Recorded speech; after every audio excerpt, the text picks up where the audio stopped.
Príbeh školy Madony je už taký dlhším príbehom. Rodičia a farníci z Dunajskej Lužnej si dlho hľadali zriaďovateľa, pretože mali túžbu založiť cirkevnú základnú školu pre svoje deti.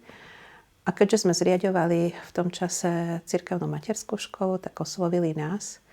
A tak vlastne vznikla tá idea, že zriadíme cirkevnú základnú školu. Na tejto idei sa pracovalo dlhšie, robili sa také prípravné práce. A v roku 2024 v júni som podpísala zmluvu s Ministerstvom školstva o finančných prostriedkoch, ktoré nám pridelili z plánu obnovy. A tak už bolo isté, že tá škola bude.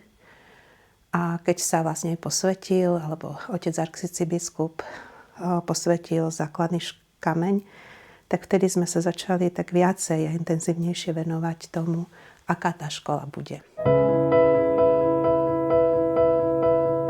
Prvý rok plánujeme otvoriť 6 tried z 3 ročníkov, čiže k nám môžu zápisom prísť prváci a prestupom druháci a tretiaci, ale postupne, keď sa bude škola naplňať, bude tam až 9 ročníkov, čiže 18 tried až okolo 400 žiakov. Škola bude stáť na 3 základných hodnotách. Prvou bude pravda, druhou bude tvorivosť a treťou bude zodpovednosť. Pravda je nám veľmi blízka ako dominikánkam, lebo našou charizmou je poznávať pravdu a ohlasovať pravdu tým, ktorí to najviac potrebujú. Je to takisto evanjeliové. Veľmi sa mi páči citát zo svätého evanjelia podľa Jána. Poznajte pravdu a pravda vás oslobodí. A toto môžeme chápať aj v takom širšom helenistickom kontexte alebo v kontexte gréckej kultúry, že klamstvo a zlo zotročuje, ale vedomosti, cnosti robia človeka viacej slobodným, oslobodzujú ho od závislosti. Takže ak sa rodičia rozhodnú, že chcú, aby ich deti boli slobodné v pravde, tak jednoducho naša škola im ponúkne priestor pre hľadanie pravdy.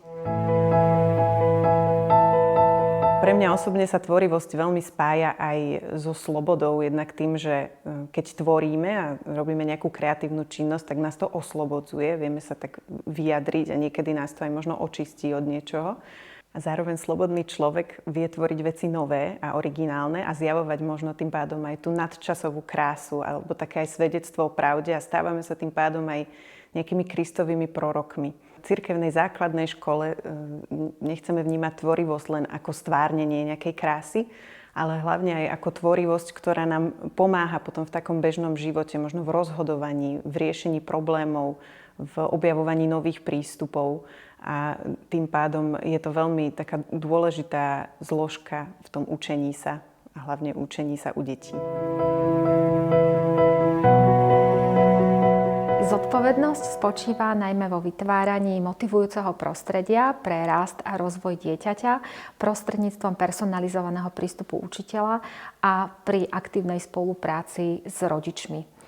Zodpovednosť sa prejavuje najmä v schopnosti spájať.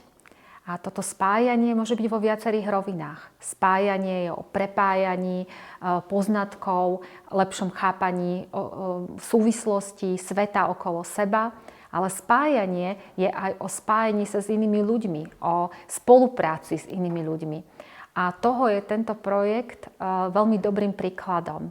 Pretože tento projekt tvorí rastúce spoločenstvo ľudí, ktorí dokážu a neváhajú obetovať svoj čas, svoje odborné vedomosti, svoje skúsenosti a investovať ich do vytvorenia tejto novej školy.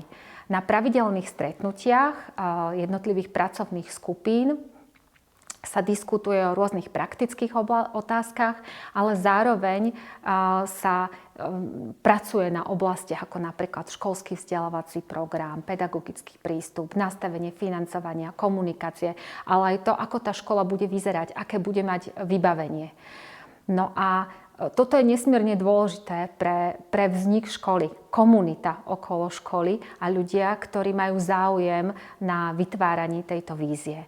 A preto by som chcela vyzvať aj vás všetkých, ktorých zaujala táto vízia, aby ste sa stali jej súčasťou.